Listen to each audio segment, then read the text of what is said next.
So we're 15, 16 days after the Women's World Cup final, and every single fucking day since then, for 16 days, there's an article on the BBC landing site, BBC News site, about Mushti, the Spanish coach, who kissed the goal scorer and captain of the Spanish team on the lips after the thing, and how we should all be aghast at this, and it's travesty, and how the Spanish men's team have come out condemning the guy, and everyone should condemn this guy. And every day, I kid you not, because every day the first thing I do in the morning is check the BBC News landing site to see what I should be thinking. And every day there is an article on this guy. It hasn't missed a day yet, 16 days later. What we're not talking about is the football that was played in the Women's World Cup, because frankly it was shite. Any decent, proper football fan breathed a massive sigh of relief at the end of the Women's World Cup and the start of the Premiership. Why?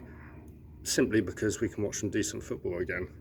And yes, some of the matches were quite entertaining because it's a World Cup, and it's a big competition, and both teams really want to win. But there's not one honest football fan who would say that the football was good, and the football isn't good. It's shite. The amount of passes, the amount of passes achieved, accurate passes by like Sam Kerr, who's the inverted commas best women's player in the world. She's got like 65% pass accuracy or some shit like that. I mean, that's crap when you compare it to the likes of Messi and people like that. And whole teams have best 75% passing accuracy, whereas Man City have got 90%. The fastest women's shot in football ever is 110 kilometres an hour. Iron Robin's fastest was 190 kilometres an hour. The fastest 10 men are all above 36 kilometres an hour, whereas the 10th fastest woman footballer in the world is like 32 kilometres an hour. It's just not good football to watch. The amount of missed first touches, and it's just dreadful football. And you've got the likes of Megan Rapinoe, whatever her fucking name is, banging on for the last however long about equal pay and stuff like that.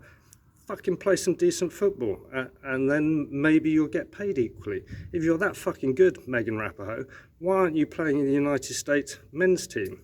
I'm sure with today's like gender bending rules and stuff like that, if you're fucking good enough, Pep Guardiola will phone you up and sign you up. He's not going to have a problem with putting a woman in team if you're good enough, but you're fucking not. The fact of the matter is, my son's R1 senior team will walk all over the French women's national team without a problem. And that's just the way it is. Men are built differently to women, and thus are better at football.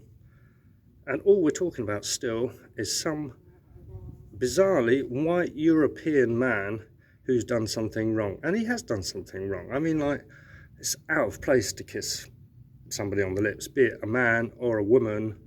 If he was a man or a woman, you give your player a kiss on the cheek or whatever, on the forehead, or, because you're celebrating the World Cup. On the lips is misplaced.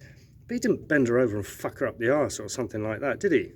He didn't, rape her in the toilets, or he's just kissed her on the lips. And every single day for 16 days, we have to hear about it. I mean, if that doesn't show you what the BBC and the likes of the BBC are trying to make you think, then nothing will. Enough said.